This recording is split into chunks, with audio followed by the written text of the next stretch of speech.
Welcome to the Real People, Real Answers with Mike Rowland. Welcome to Real People, Real Answers with Mike Rowland, where hardworking people get clear answers after serious accidents and injuries. Michael Rowland is managing partner at Rowland and Yauger, a North Carolina law firm with decades of experience helping people through life's most difficult situations. I'm Shameika Rhymes, and today we're talking about whether you should talk to the insurance adjuster after an accident. Welcome back, Mike. Hey, thank you for having me back. I appreciate it. Well, Mike, why are insurance companies so quick to contact people after an accident? Well, there's two strategies that I see. One is contact them quick, and then the other one is ignore them. So it's either one or the other sometimes. And they're quick because they want to get you before you've had an opportunity to educate yourself or go speak with an attorney. And they believe that if they can get a hold of an injured person early on, they can get the case settled for pennies on the dollar, and they can wrap it up before you know what's happened. And unfortunately, I've seen the results of that many times. Mm-hmm. So if an insurance adjuster calls after an accident, does someone have to actually speak with them right away, or can they just say, I'll call you back? You can say, I'll call you back. I mean, that is perfectly acceptable. And I would, if possible, I would recommend that you do that after you've spoken with an attorney. Now, sometimes you need to deal with something. Maybe you've got to get a rental car and you want to try to get that done. If you find yourself in a situation where you feel you must speak to the adjuster right away, I would just say, look, I just want to deal with the property damage right now. I'm trying to figure out, what I'm needing to do for my medical treatment. I just want to talk about getting my car repaired or whatever I need to have to get the rental car, and just keep it real basic. And if they start to get into some other things, stop and say, I want to talk to a lawyer about that. Okay. And I understand the pressing need of having a car. If you need to work, you got to take care of your family. You've got to put bread on the table. That's life. I mean, that's real life. So your car is in the shop or your car's ruined. What are you going to do? You need to get to work the next week. Even if you feel terrible, you've got to have a way to get to the store. You've got to have a way to take your kids to school, whatever the case may be. And so there may be a pressure to get that rental car or something going for the property damage. So I get that. However, if you can wait, I would at least do your research. If nothing else, go online and start Googling some questions that you have before you speak to that adjuster. If it's possible to call a lawyer's office that you trust, I would absolutely recommend that. I mean, we've been doing it for 29 years. So if you're anywhere near us in North Carolina, I would tell you, give us a call, and we would be more than happy to walk you through that. We've got two offices, one in Moore County in Carthage and one in Asheboro in Randolph County. And so we can serve a wide area of the central part of North Carolina. And even if you don't end up going with us, we have a free consultation where you could come in and you get your questions answered. And so either do your research, contact another lawyer, or contact us if possible. If you have to talk to the adjuster, keep it basic. Okay. Well, should someone assume that the insurance adjuster is there to help them, or should they just definitely remain cautious? Again, there's all kinds of adjusters that I've seen through the years. There's one that are as friendly as you and me, just like our neighbors, and that make us feel comfortable. You got to be careful. Sometimes they do that to lower your guard, and that's their strategy. Some of them are wonderful human beings that are just, trying to do the best thing that they possibly can. They live by the golden rule, right? Mm-hmm. Others are aggressive, and they're just trying to shut everything down before you've had an opportunity to talk to a lawyer. And so there's a lot of different strategies. There's, I'm right there. I'm here to help you. I'm your best friend. And really, they're more concerned about their job, which is to close the cases for the least amount of money as possible. I mean, that's their job. That's how they get evaluated. How quickly can they close it? Can they close it for, a lesser amount?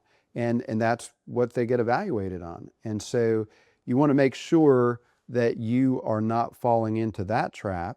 And then the other thing is, I've seen adjusters be very aggressive where even though their insured ran the stop sign, T-boned you had the right of way, they make you feel like you're a criminal. They make you feel like you've done something wrong, or that you're greedy, or there's something wrong with you even prosecuting a claim against their company and their insured. So there's a lot of different good cop, bad cop kind of strategies that I've seen through the years. Okay. So, why do insurance companies ask for these recorded statements, and should someone agree to give one? I would not give a recorded statement without an attorney. I really wouldn't. Even if you think that you are very comfortable talking with people, that you have all your wits about you. I'll give you an example, Mm. okay? My mother-in-law had a car accident a number of years ago, and she didn't want to bother me with it or whatever at first. She actually went to the hospital and she had to take some pain medication, and so the insurance adjuster did exactly what you described. She called her up right away, and she was still taking pain medication, and she was actually a little loopy. And they tried to get her to give a statement, and she remembered that I always said, don't give a recorded statement. And they were really pushy about it. But she said, no, my son-in-law is an attorney. He's going to handle this for me. So she immediately recognized what I had advised her about. And I didn't know she was going to get in a car accident, but she Right. heard me talk about it, and she realized they were doing those strategies with her, and she just put the brakes on it. And the reason is, you may be under pain medication. You may be a little off because of the accident. You may not be remembering everything as clearly as you might want to. The other thing that I've seen happen before, and has really happened, I've had an accident report, and I've looked at the accident report, and my client was going the speed limit. There was no indication that my client was speeding whatsoever. The insurance adjuster, before I got involved in the case, basically said, so how fast were you going? About 45? And my client said, I don't know, I guess probably. It was a 35 zone. So they ended up denying the claim. In North Carolina, we have something called contributory negligence. We're one of about 3 states that still have contributory negligence. And what that means is if you're 1% at fault, then they can deny the claim and you can be absolutely barred from the right of recovery here in North Carolina. Now, most states have moved away from that, but in North Carolina, it still exists. And so if the insurance adjuster can catch you saying something that shows that you're even 1, 2, 3, 4% at fault, then they're going to try to deny your claim completely. All right. And so that's what happens in these recorded statements. And if I'm there with you when we're doing a recorded statement, then the reality is, if they're asking one of these leading questions that's problematic, I can object to it and stop it. And I'd say, hold on a second, we're not doing that.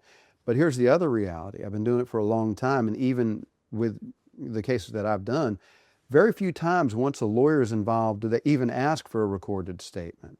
Because a lot of times it's pretty clear from the accident report and the damages to the vehicle and the ticket and so forth, who's really at fault. So most of the time the adjusters don't even ask for a recorded statement anymore.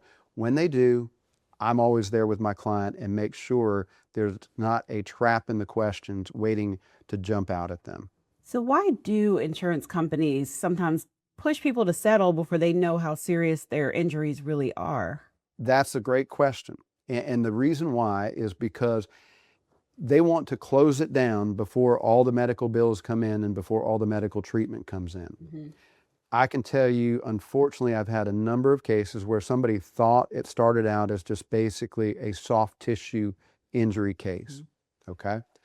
And if they hadn't had an attorney and they had been offered some money by the insurance company, they might have signed on the dotted line, got the check, released the claim, shut it down, been out of luck. Unfortunately, I've had a handful of these cases where it ended up being that they had real problems with their back and ended up having to have back surgery. And that can be $60,000, $100,000. Mhm. And so that little bit of money that you got at the very beginning of the case could not even be a drop in the bucket to what your medical bills are going to be. I had a case once where I was trying to help a young lady who had been in the hospital and was going to come in and sign up with me to represent me. Unfortunately, the morning that she was to come in and sign all the papers with me, the adjuster came out to her house and she had a fractured bone in her spine. Now, she wasn't paralyzed, but she had a fracture in her spine.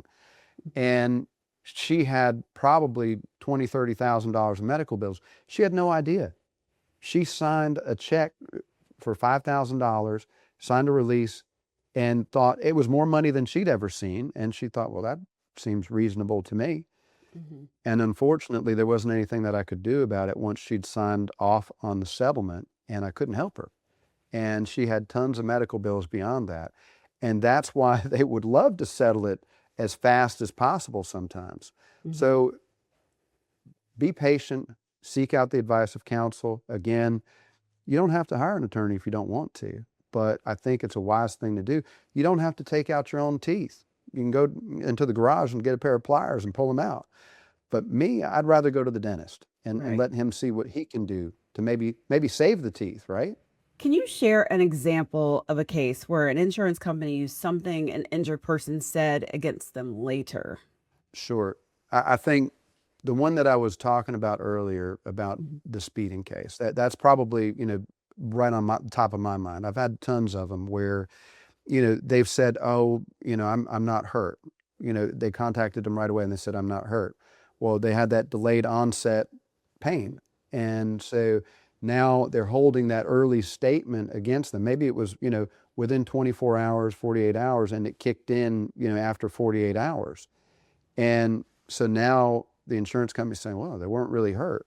They're in pain now, but, we think that they're fabricating it because we have this statement from them early on, so we're not going to cover their medical bills. So that type of thing, unfortunately, happens a lot. Okay. Well, at what point should someone stop dealing with the insurance company on their own and actually talk to a lawyer? You're speaking to a lawyer, so what's my advice going to be? I think as early on as possible, as early on as possible. A car accident, let's be honest, you don't want to have it. Nobody wants to have it. And nobody wants to deal with a lawyer any more than they want to deal with, the dentist or the tax man or, gosh forbid, a funeral home, right? Nobody wants to see these folks. And I get it. I understand it. No harm if that's your feeling about it. But we're professionals. We do this every day. You're dealing with a professional on the other side of the equation. If you go into a situation with, let's say, any type of professional, whether it be a lawyer or, you're building a house, if you don't know what you're doing and you want to build your own house, you could talk to all the subcontractors and get everything lined up. If you don't understand all the ins and outs, you don't know whether or not they're cutting corners or not. So it can be very beneficial if this is the home that you're going to live in, right? That you have a general contractor that's experienced, that deals with all the subs and understands professional to professional what needs to happen. And obviously you want to have a general contractor with a good reputation. So you build your own house is an expression that I've heard. And so you choose the professionals that you trust. For me, I'm a lawyer. I've been to law school. I took tax law when I was in law school. But listen, that's not my area of focus. So for my business, I take my business taxes and information to my accountant. Why? Because they're a professional. I trust them to do the job. Hey, I want them to take care of me so that I don't have to sweat it. I don't have to wonder if my tax return is right or not. I've taken it to the professional and I have that peace of mind knowing that they took care of it for me. Wow, Mike, this has been an informative conversation on, whether or not you should talk to an insurance adjuster after an accident. Thank you so much for breaking this down for us today. Yes, ma'am. Thank you for having me on. Well, that is it for today's episode of Real People, Real Answers with Mike Rowland. If you have questions about your rights after an accident or you want to learn more about your options, you can visit Rowland-Yauger.com. Thank you for listening and be sure to like, leave a review, and subscribe to the show so you don't miss the next episode. Thanks for watching. Be sure to hit that like and subscribe button and leave us a review in the comments.